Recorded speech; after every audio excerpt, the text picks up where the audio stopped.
آج ذی الحجہ کی 19 تاریخ پیر کا دن ہے، جس کا میں نے پورا سال بے صبری سے انتظار کیا کہ آج جو بندہ یہ وظیفہ بتائے گئے طریقے سے پڑھ لیتا ہے اس کے پورے سال کے دن پھر جاتے ہیں، اس کی زندگی میں بہاریں آ جاتی ہیں، اجڑے نصیب چمک جاتے ہیں۔ بسم اللہ الرحمن الرحیم۔ آج ذی الحجہ کی 19 تاریخ پیر کا دن ہے۔ ذی الحجہ کے پہلے 18 دن گزر چکے۔ اگر آپ ان 18 دنوں میں رب کریم کو راضی نہ کر سکے، رب کو منا نہ سکے، رب کریم سے اپنی من پسند حاجات پوری نہ کروا سکے، تو آج یہ وظیفہ بتائے گئے طریقے سے پڑھ کر رب کریم کو راضی کر لو، اپنے گناہوں کی معافی مانگ لو۔ کیا پتہ اگلے سال یہ موقع ملے یا نہ ملے۔ جیسا کہ آپ جانتے ہیں کہ ہر اسلامی مہینے کی اپنی فضیلت اور برکت ہوتی ہے، اسی طرح ماہ ذی الحجہ کی بھی اپنی برکتیں اور عظمتیں ہیں، یہ قبولیت کی گھڑیاں ہیں۔ پتہ نہیں اگلے سال یہ مہینہ ہمارے مقدر میں آئے یا نہ آئے، لیکن آج اللہ سے مانگنے کا موقع ہے۔ آج مانگ لو کیا مانگتے ہو۔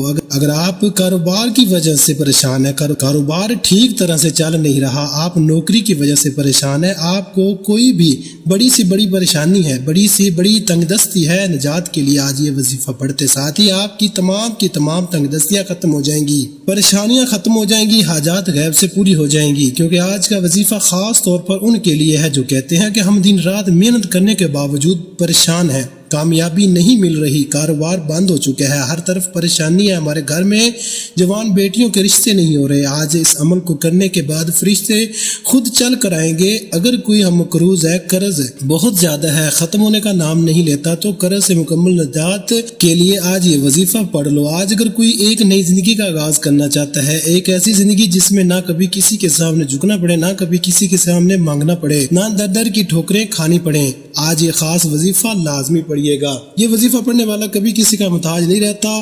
آج ہر کوئی چاہتا ہے کہ وہ جلد کامیاب ہو جائے، راتوں رات امیر و کبیر ہو جائے، تو آج ذی الحجہ کی 19 تاریخ پیر کا دن قبولیت کا دن ہے۔ یہ ذی الحجہ کا مہینہ ہے جس کی ہر گھڑی قبولیت کی ہے۔ ان خاص قبولیت کی گھڑیوں میں یہ وظیفہ پڑھنے والا اللہ سے جو بھی مانگے گا مل کر رہے گا۔ ایک وقت وہ ہوتا ہے جب بندہ رب کے سامنے ہاتھ پھیلاتا ہے، التجا کرتا ہے، روتا ہے، مانگتا ہے، اور آج ذی الحجہ کی 19 تاریخ پیر کے دن وہ قبولیت کی گھڑیاں آ چکی ہیں، جن گھڑیوں میں اللہ تعالیٰ دینے کو تیار ہے، بس بندہ اپنے رب سے کامل یقین کے ساتھ مانگنے والا ہو۔ اللہ فرماتا ہے جو بندہ مانگتا ہے مجھے شرمندگی ہوتی ہے کہ اگر میں اس بندے کی حاجت کو پورا نہ کروں۔ وہ ذات بڑی رحمان ہے، بڑی کریم ہے، فقیروں کو بادشاہ بنا دیتی ہے۔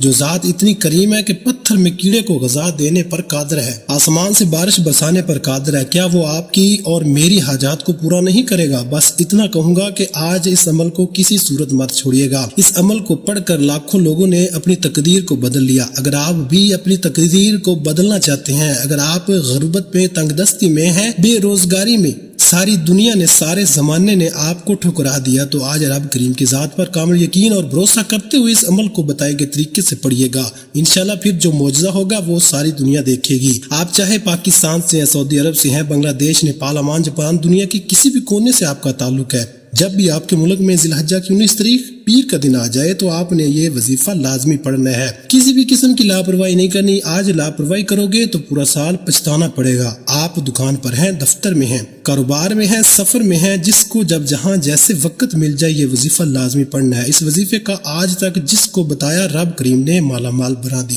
فرما دیا، کیونکہ اس مہینے میں رحمتوں، برکتوں، عزتوں کے خزانے کھول دیے جاتے ہیں۔ کوئی ہے رب کریم سے مانگنے والا جسے رب کریم عطا کرے؟ آج آپ بھی یہ وظیفہ پڑھ کر جو چاہے رب سے مانگ لو۔ وقت کی نزاکت کو مد نظر رکھتے ہوئے آئیے ناظرین آج کے اس خاص وظیفے کی طرف چلتے ہیں، لیکن اس سے پہلے اگر آپ اس چینل پر نئے ہیں اور آپ نے ابھی تک اس چینل کو سبسکرائب نہیں کیا تو خدا رہا اس چینل کو ابھی سبسکرائب کر لیں، کیونکہ ایسے بہت سے وظائف، بہت سے اعمال آپ کے حوالے ڈیلی بیسس پر کرتا رہوں گا۔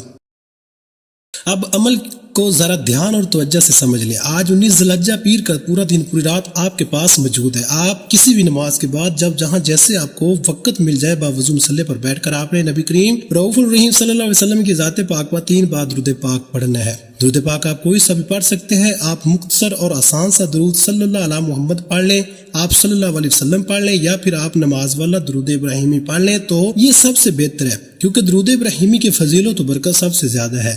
آپ کون سا پڑھنا چاہتے ہیں یہ آپ کی مرضی ہے۔ درود پاک کو آپ نے اچھے طریقے سے پڑھنا ہے۔ نبی پاک صلی اللہ علیہ وسلم کے پاک فرمان کا مفہوم ہے کہ جو شخص مجھ پر 1 مرتبہ درود بھیجتا ہے، اللہ تعالیٰ اس پر 10 رحمتیں نازل فرماتا ہے، اس کے 10 گناہ مٹا دیتا ہے اور اس کے 10 درجات بلند کر دیتا ہے۔ اس کے علاوہ درود شریف کثرت سے پڑھا جائے تو پریشانیوں سے نجات ملتی ہے۔ ایک بار ثواب کی نیت سے میرے ساتھ بھی پڑھیے گا۔ اللہم صلی علی محمد وعلی آل محمد کما صلیت علی ابراہیم وعلی آل ابراہیم انک حمید مجید۔ اللہم بارک علی محمد وعلی آل محمد کما بارکت علی ابراہیم وعلی آل ابراہیم انک حمید مجید۔ 3 بار درود پاک پڑھتے ساتھ ہی فوری طور پر آپ نے اپنے خاص مقصد کی نیت کرنی ہے۔ اپنے خاص مقصد، خاص حاجت کی نیت کرنی ہے، کیونکہ جب بھی کوئی وظیفہ پڑھا جاتا ہے وہ کسی نہ کسی مقصد کے لیے، کسی نہ کسی حاجت کے لیے، کسی نہ کسی بیماری سے شفا کے لیے، کسی نہ کسی پریشانی کو ختم کرنے کے لیے پڑھا جاتا ہے۔ اب کوئی بیمار بیٹھا ہے، کوئی روزگار کے لیے پریشان ہے، کوئی نیا گھر چاہتا ہے، کوئی قرض سے نجات چاہتا ہے، کوئی بیٹی کا نصیب روشن کرنا چاہتا ہے، کوئی بیٹی کے حالات کو بہتر بنانا چاہتا ہے، جس کی جو بھی حاجات ہیں، اپنے الفاظ میں نیت کرنے کے بعد فوری طور پر ایک بار اعوذ باللہ من الشیطان الرجیم بسم اللہ الرحمن الرحیم پڑھ کر وظیفے کا آغاز کرنا ہے۔ اور اب یوں محسوس کرنا ہے جیسے دنیا جہاں سے آپ کا تعلق ختم، آپ روضہ رسول کی جالیوں کے قریب بیٹھ کر اس خاص عمل، اس خاص وظیفے کو پڑھ رہے ہیں۔ اب پہلے نمبر پر جو وظیفہ آپ نے پڑھنا ہے وہ اللہ اکبر کا وظیفہ ہے۔ اللہ اکبر یہ اللہ کی بڑائی کا ذکر ہے۔ اس کے لفظی معنی ہے کہ اللہ سب سے بڑا ہے۔ جب بندہ اپنے مقصد کو ذہن میں رکھتے ہوئے اللہ اکبر پڑھنا شروع کرتا ہے، اللہ کی بڑائی بیان کرتا ہے، تو اللہ غیب سے راستے بنا دیتا ہے۔ اللہ فرماتا ہے یہ کون ہے جو اللہ اکبر کا ذکر کر رہا ہے؟ فرشتے آپ کا نامہ مال کو لے کر اللہ کے حضور پیش ہو جائیں گے اور بتائیں گے یہ بندہ ذکر کر رہا ہے، تیری بڑائی بیان کر رہا ہے، تیری افضلیت بیان کر رہا ہے۔ آج اس بندے نے اپنی فریاد، اپنی حاجات، اپنے مقصد کی نیت کرتے ہوئے اللہ اکبر کو پڑھا ہے، تیری بڑائی کو بیان کیا ہے۔ اللہ فرماتا ہے فرشتوں گواہ رہنا، میں نے اس بندے کی حاجت کو پورا کیا، یہ جو مانگتا ہے اس کی ہر حاجت کو پورا کر دو۔ آپ نے اللہ اکبر کو کیسے پڑھنا ہے اور کتنی بار پڑھنا ہے توجہ کیجیے گا۔ اللہ اکبر 1 بار ہو گیا، اللہ اکبر 2 بار ہو گیا، اللہ اکبر 3 بار ہو گیا۔ اس طرح سے آپ اللہ اکبر کو ہاتھ کی انگلیوں پر پڑھ لیں یا آپ تسبیح کے دانوں پر پڑھ لیں، آپ نے صرف 11 بار پڑھنا ہے۔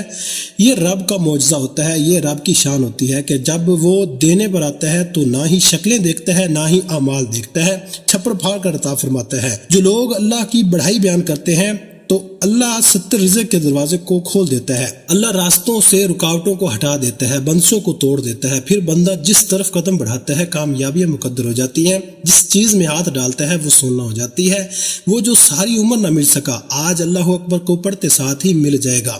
آپ نے صرف 11 بار اللہ اکبر کو پڑھنا ہے۔ 11 بار پڑھنے میں کتنا وقت لگ جائے گا؟ بامشکل 1-2 منٹ لگیں گے، لیکن آپ نے آرام سے، دھیان سے، سنجیدگی سے اللہ اکبر کو پڑھنا ہے۔ اللہ اکبر کو 11 بار پڑھ کر آپ نے اللہ کو راضی کر لیا۔ اب اللہ کریم سے اپنی حاجات پوری کروانے کا وقت ہے، اب اللہ سے اپنی پسند کا نصیب اور تقدیر لکھوانے کا وقت ہے، اب اللہ سے اپنی خواہشات پوری کروانے کا وقت ہے۔ اب آپ نے دوسرے نمبر پر جو وظیفہ پڑھنا ہے وہ وظیفہ ایک قرآن سورت کا وظیفہ ہے، اور یہ قرآن سورت سورہ اخلاص ہے۔ سورہ اخلاص جو اللہ کی وحدانیت کو بیان کرتی ہے۔ آج میں آپ کو جو وظیفہ بتا رہا ہوں یہ اللہ کی قربت پانے کا، اللہ کو راضی کرنے کا، اللہ سے اپنی پسند کا نصیب اور تقدیر لکھوانے کا خاص عمل بتا رہا ہوں۔ سورہ اخلاص بہت ہی خاص صورت ہے۔ اس صورت میں اللہ کی وحدانیت کا ذکر ہے، اور یہ ایسی عظیم صورت ہے کہ جسے صرف 1 بار پڑھنے سے 10 پاروں کا ثواب ملتا ہے، اور 3 بار پڑھنے سے 1 مکمل قرآن مجید کا ثواب ملتا ہے۔ اب 1 بار ثواب کی نیت سے میرے ساتھ بھی سورہ اخلاص کی تلاوت سماعت فرما لیں۔ بسم اللہ الرحمن الرحیم، قل هو اللہ احد اللہ الصمد لم یلد ولم یولد ولم یکن له کفوا احد۔ آپ سورہ اخلاص کو ہاتھوں کی انگلیوں پر پڑھ لیں یا تسبیح کے دانوں پر پڑھ لیں۔ آپ نے صرف 12 بار پڑھنی ہے۔ 12 بار سورہ اخلاص پڑھنے سے اللہ رب العزت آپ کو 4 قرآن پاک کا ثواب فوراً ہی عطا فرما دے گا۔ جب آپ کو 4 قرآن پاک پڑھنے کا ثواب مل جائے گا، آپ کے درجات بڑھیں گے، آپ کی نیکیاں بڑھیں گی، گناہ کم ہوں گے، گناہ مٹا دیے جائیں گے، پھر آپ خود بخود رب کے لاڈلے بن جائیں گے۔ جب آپ 12 بار سورہ اخلاص پڑھ لیں، اب آپ نے تیسرے نمبر پر کون سا وظیفہ پڑھنا ہے؟ پہلے نمبر پر آپ نے 11 بار اللہ اکبر کو پڑھا، پھر دوسرے نمبر پر 12 بار سورہ اخلاص کو پڑھا، اب تیسرے نمبر پر آپ نے جو وظیفہ پڑھنا ہے یہ قرآن پاک کی بہت ہی خاص آیت ہے، اور یہ آیت حسبنا اللہ ونعم الوکیل ہے۔ اس آیت کا مطلب کیا ہے؟ اللہ پاک کی ذات پاک ہے اور وہی بہترین کارساز ہے، اور یہ قرآن دعا بھی ہے۔ جب آپ حسبنا اللہ ونعم الوکیل سے اللہ پاک کو پکاریں گے تو رب کی رحمت جوش میں آ جائے گی، اور جب اللہ پاک کسی کی مدد کرنے کا ارادہ فرماتا ہے تو کن فرماتا ہے کن ہو جا۔ پھر وہ ہو جاتی ہے۔ آپ نے اس آیت مبارکہ کو کیسے پڑھنا ہے اور کتنی بار پڑھنا ہے توجہ کیجیے گا۔ حسبنا اللہ و نعم الوکیل ایک بار ہو گیا، حسبنا اللہ و نعم الوکیل دو بار ہو گیا، حسبنا اللہ و نعم الوکیل تین بار ہو گیا۔ اس طرح سے آپ ہاتھوں کی انگلیوں پر پڑھ لیں یا تسبیح کے دانوں پر پڑھ لیں، آپ نے صرف 33 بار پڑھنا ہے۔ اگر آپ حسبنا اللہ و نعم الوکیل کو اپنے ذہن میں رکھ کر پڑھیں گے، 33 حاجات کی نیت کر کے پڑھیں گے، اللہ رب العزت 33 کے 33 حاجات کو پورا فرمائے گا۔ جب آپ یہ تینوں مال بتائے گئے طریقے اور ترتیب سے پڑھ لیں تو اس کے بعد پھر 3 بار درود پاک پڑھ لیں جو آپ نے عمل شروع کرتے وقت پڑھا تھا۔ اب آپ کا عمل مکمل ہو گیا۔ یہ وظیفہ پڑھنے کے بعد آپ نے اللہ تعالیٰ سے ہر وہ چیز مانگنی ہے جس چیز کو آپ پانا چاہتے ہیں۔ اس عمل کی برکت سے دنیا کی ہر چیز آپ کے قدموں میں آ جائے گی۔ جو چیز آپ کو برسوں سے نہ مل سکی اس وظیفے کی برکت سے مل جائے گی۔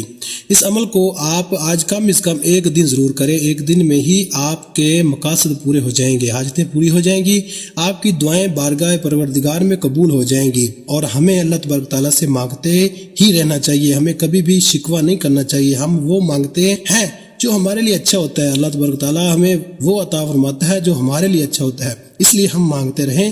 جو ہمارے لیے اچھا ہوگا اللہ تبارک تعالیٰ عطا فرما دے گا، اور جو ہمارے لیے اچھا نہیں ہوگا تو اللہ تبارک تعالیٰ اس کے بدلے میں ہمیں کوئی اور چیز عطا فرما دے گا۔ دعا ہے کہ رب کریم میرا سنانا اور آپ کا سننا اپنی پاک بارگاہ الہی میں قبول و منظور فرمائے، آمین ثم آمین۔ محترم ناظرین، اپنے رزق میں برکت اور وسعت کے لیے اللہ تعالیٰ کے 99 ناموں میں سے کوئی ایک نام کمنٹ میں ضرور لکھیں۔